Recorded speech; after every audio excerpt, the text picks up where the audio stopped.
Hey there, welcome to day 11 of our 40 days of intimacy with God. We're in the final chapter of Ephesians and the first half. So Ephesians chapter 6, verses 1, reading through to verse 9.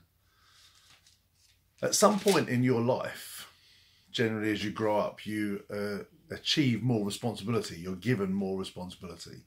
Whether that's in the workplace, whether that's you get to manage your own money, whether that's you become a parent and there's a child you're responsible for, you start to realise that there's something that you're responsible for, something you're in charge of. The danger is that phrase that they say about power corrupts people. It's interesting, the moment you get some ability to make some decisions, some responsibility, what you do with it. This passage that we read here talks about that whole relationship, how children relate to parents, how slaves in this context where Paul was speaking into, but you could think of workers in a workplace. How do we respond to power? Whether we have it or whether we're under that power and someone says, I'm in charge of you.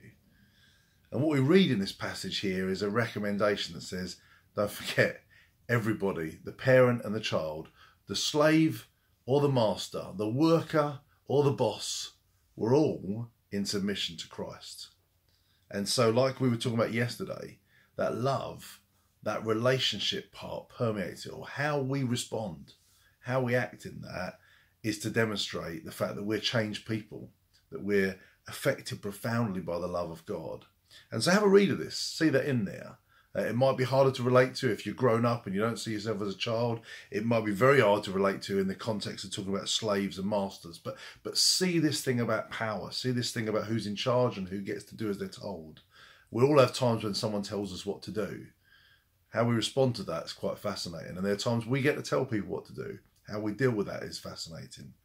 What should happen is the relationship we have with Christ, the way the Father loves us, the way He deals with us. He's not a cruel master. He doesn't push us around.